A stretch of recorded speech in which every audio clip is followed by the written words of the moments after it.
Buenas tardes. Nos permitimos dar el informe diario relacionado con el COVID-19. Adelante, doctora. Gracias, doctora. Buenas tardes. Este es el parte médico de este domingo 28 de marzo.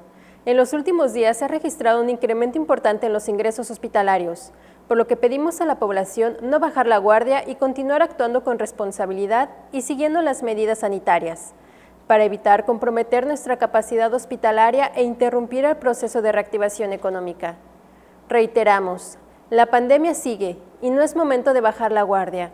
Es muy importante que todos, en especial los adultos mayores o personas con enfermedades previas, acudan de inmediato al hospital apenas detecten los primeros síntomas de contagio, como fiebre, tos, dolor de cabeza y falta de aire.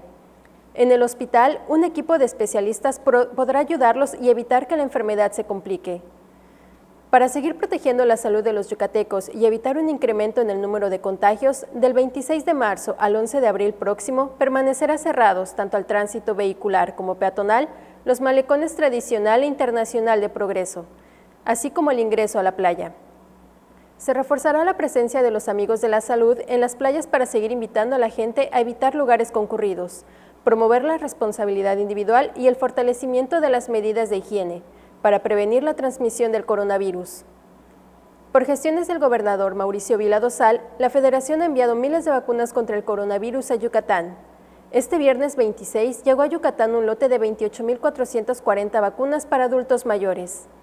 Mañana lunes iniciaremos la aplicación de vacunas en los municipios de Tzán, Tzitzantún, Sellé, Panabá, Celestún, Cacalchen, Joctún, Cenotillo, Muxupip, Chiquintzonot, Tequit, Opichén, Tixcacalcupul, Maní y Temax. En estos momentos se está aplicando vacunas para adultos mayores en los municipios de Chemax, con un avance del 34.1% de las dosis recibidas, Izamal 50%, Oxcuscap 63.6%, Peto 96.4% y Río Lagarto 65.1%. Las vacunas que fueron destinadas a adultos mayores de Acanqué, Aquil, Buxots, Chichimilá, Espita, Junucmá, Canacín, Progreso, San Felipe, Temozón, Tecash, Ticul, Tinum, Tizimín y Tixcocop ya se aplicaron en su totalidad.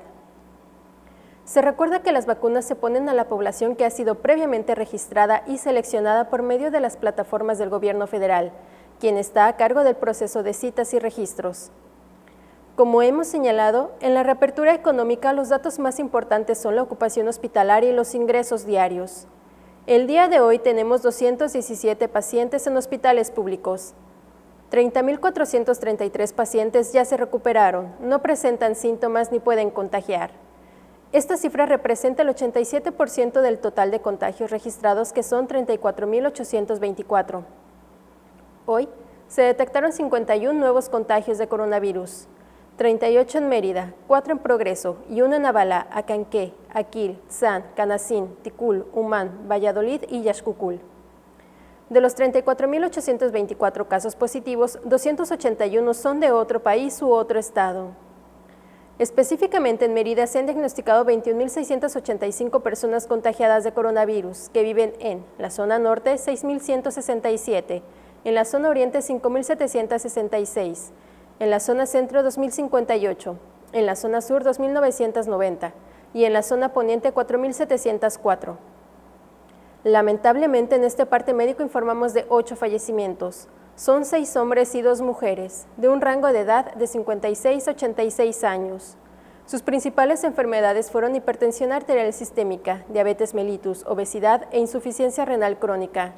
5 residían en Mérida, 1 en Jalachó, 1 en Junucmá y 1 en Progreso. En total, son 3.766 las personas fallecidas a causa del coronavirus. De los casos activos, 408 están estables, aislados y monitoreados constantemente por personal médico de la Secretaría de Salud de Yucatán. Presentan síntomas leves. Como ya mencionamos, 217 de los casos positivos están en hospitales públicos y en aislamiento total. Hay otros pacientes a la espera de diagnóstico. El rango de edad de los casos es de 1 mes a 99 años.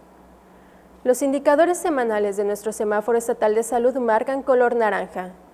Como hemos informado, el semáforo estatal de salud se va a dar a conocer cada 15 días, con la finalidad de homologar fechas de presentación con el semáforo quincenal del gobierno federal. Este es el informe del día de hoy, doctora. Gracias. Estaremos actualizando esta información todos los días por este mismo medio. Muchas gracias.